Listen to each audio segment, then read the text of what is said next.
po, ito naman ay pagbabalsa sa itinanim namin ito po nung araw, yung 2 hektarya, 300 bags na binhi o cuttings. Ayan po, ayun, yung kapatid ko na lang ang pinag-drive ko dun sa traktora na pambalsa. Ito po, magandang tignan, no? Yung iba hindi tumubo tulad nito, siguro sa sobrang init ng hipot ng manok, ayan, hindi tumubo yung iba. Pero sana pahintulot ng Panginoon na umulan para po tumubo yung yung hindi pa tumutubo dito, kasi malalim ang pagkakabahon dala ng mainit po yung yung panahon nung itinanim namin ito. Ito po yung gamit namin pambalsa na Dimano, hila-hila na ng 4-wheel drive na traktora, Kubota.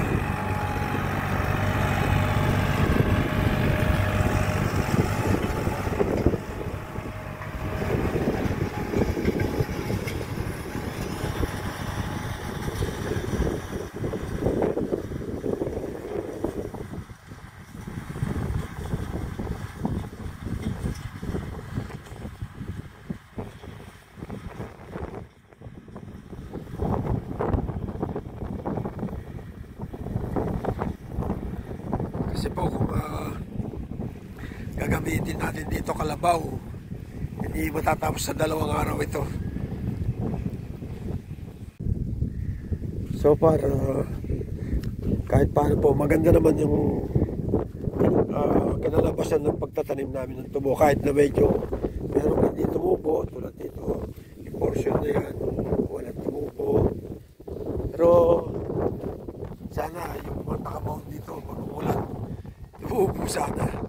Pero maganda na po yung kumbaga sa 80% po tumubo lahat yung tinilang namin cuttings na sugar cane. So ito po guys,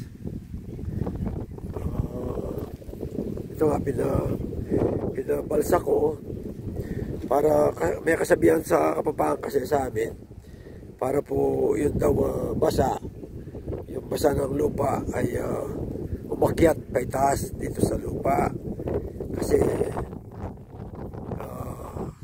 natutuyo po yung lupa kapag ganitong nung una pinabuksan ko, yan, pinaararo ko ng kalabaw para po sumingaw yung init. Ayan, kalabaw po ang ginamit dyan. Binigyan ko siya ng 2,000, 2 araw at kalahati siya. Pinabuksan ko, mainit daw. Pag nabuksan daw yung itong paro o linya, mainit daw ang singaw ng lupa. Kaya pinabuksan ko. Ngayon po, pinababasa ko naman para yung ng lupa, umakyat yung basa ng lupa. Nakalimutan ko na sa Kapampangan. Para sumubaya ka ng basa, ay gamot niya babalsan niyo. Kasi sumubaya basa, punta ka dito pag mag-aararo, hindi ka na mahirapan. Sa susunod na pag-aararo, ito rin traktora na to ang gagamitin namin. Meron kaming talim na 2 pang-araro instead na kalabaw ang gagamitin. Mabilis. Ito mo, kanina lang nag-umpisa, pero ang dami na niyang natapos.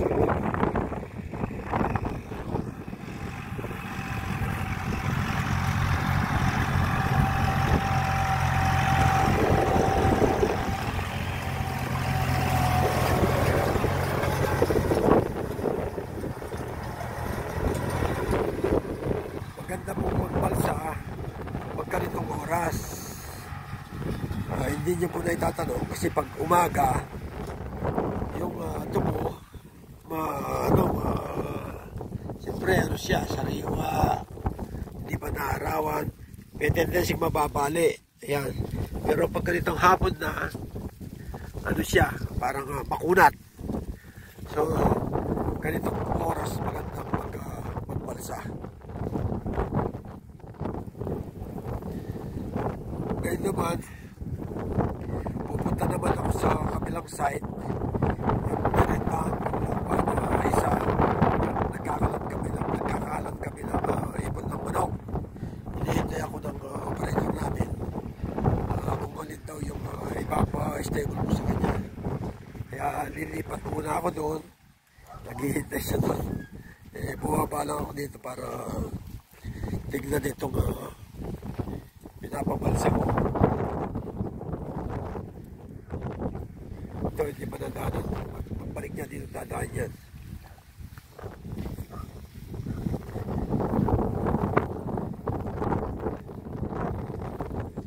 Meron natin kasaba o kamuting kahoy.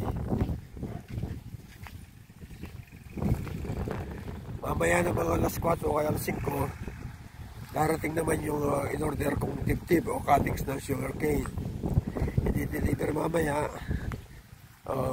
kung saan ko binili itong binili na to, doon sa Bacolor, sa may Talba. 74 po ang variety nito. Maganda po yung variety ng tubo na to. So yung guys, pansamantala puputulin ko muna itong video ko. Pupunta ako sa kabilang site.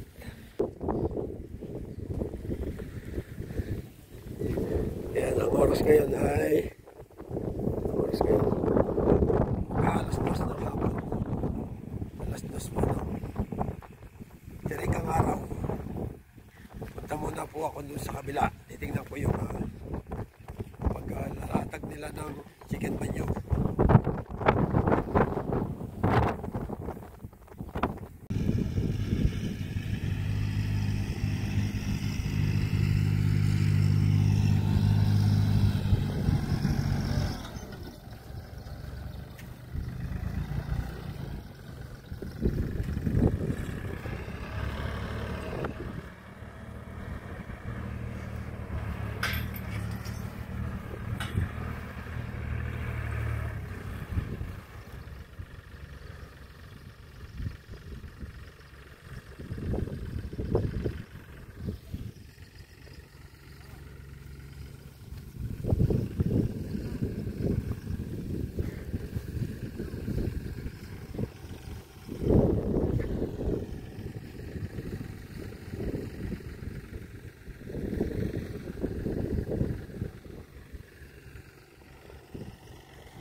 Ito guys, malapit nang matapos.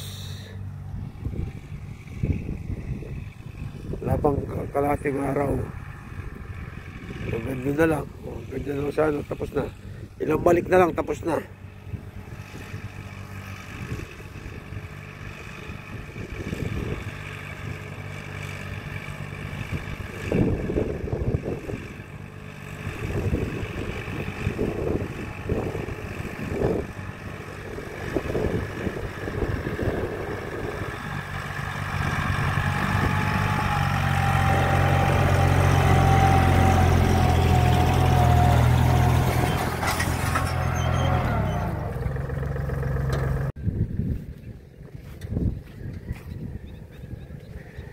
Meron dito, pinakwari ng pamangkin ko. Sumobra naman sa lalim. Kaya ito, hindi naalisan ng tubig. Kaya parang dagat. Oh, yan natin. Oh, ayan oh.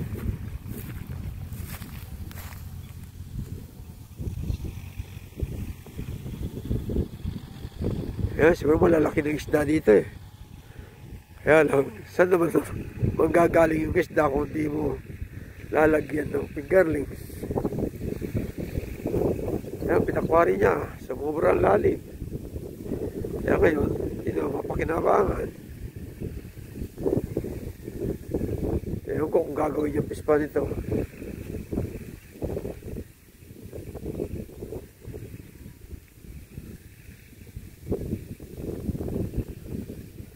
Dapat kasi pinay-script lang ito eh. Yung ano lang, yung kalahati niyan. Baka lulubog ka pa dyan sa tubig. Napastaw pa yung tubig na yan. Kaya napakalalim.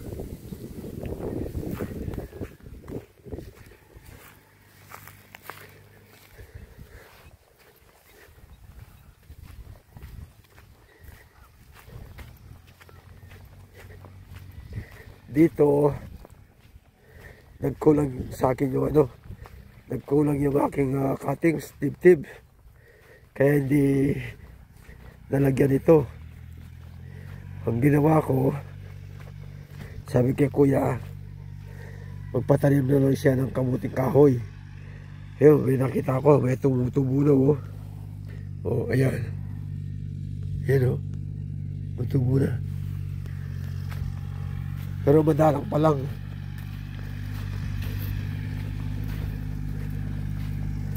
Yan, kamuting kahoy yung nakatanim dyan.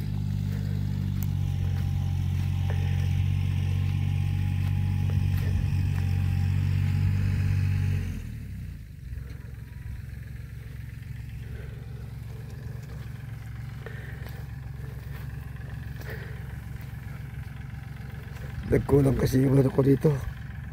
Tib-tib.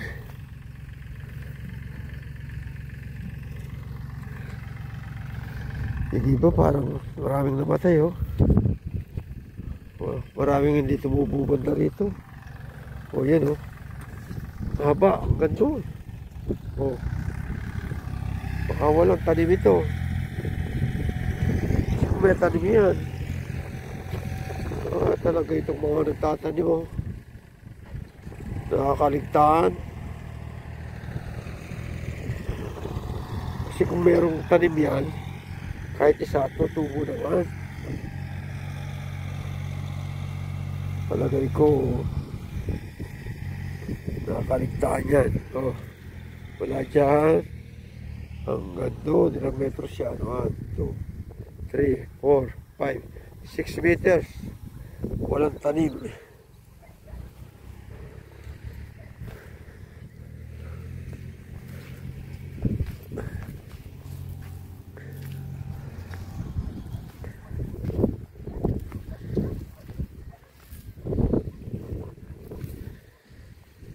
Maganda na tingnan yung ano, yung nabalsa na. Maganda tingnan no.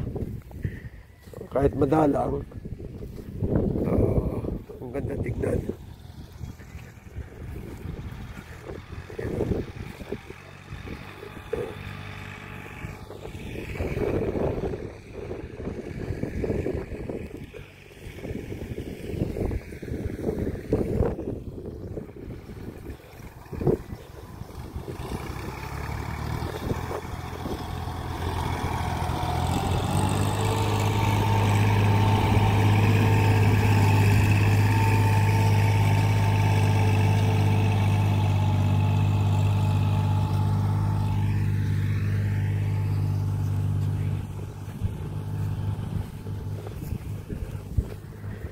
dito meron kaming pinabawon ng tubo na bigay ng NIA kasi nung una binagyan kami ng nursery ng SRA, so kailangan daw yung patubig, so yung isang unit nagpabawon kami ng tubo rito. Kaya lang hindi po ganong nag-materialize yung namin, yung nursery. Hindi po maganda yung klase ng cuttings ang nakakuha namin. Kaya hindi na kami hindi na namin niraton o pulpul. Kasi po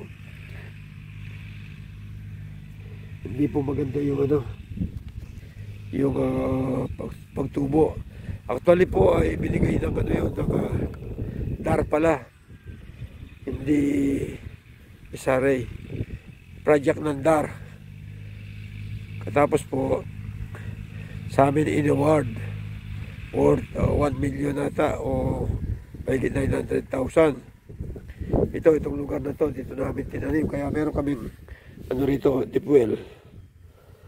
Kaya lang hindi po ganong tubo. Kaya sorry na lang,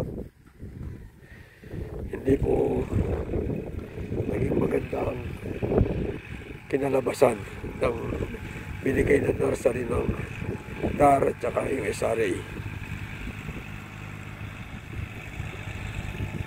So yun po, malapit na matapos yung pagbabalsa namin dito sa aking tubuhan. Ako yung magpapaalam na baka kumaba itong aking video. Muli po ako nagpapasalamat sa inyong panonood. Muli po ito ang inyong lingkod sa Dikyakabud, Farmer Senior Citizen ng Pampanga. Ngayon po tayo, pagpalain daw tayo ng pong may kapal. Jesus love us. Bye bye. God bless.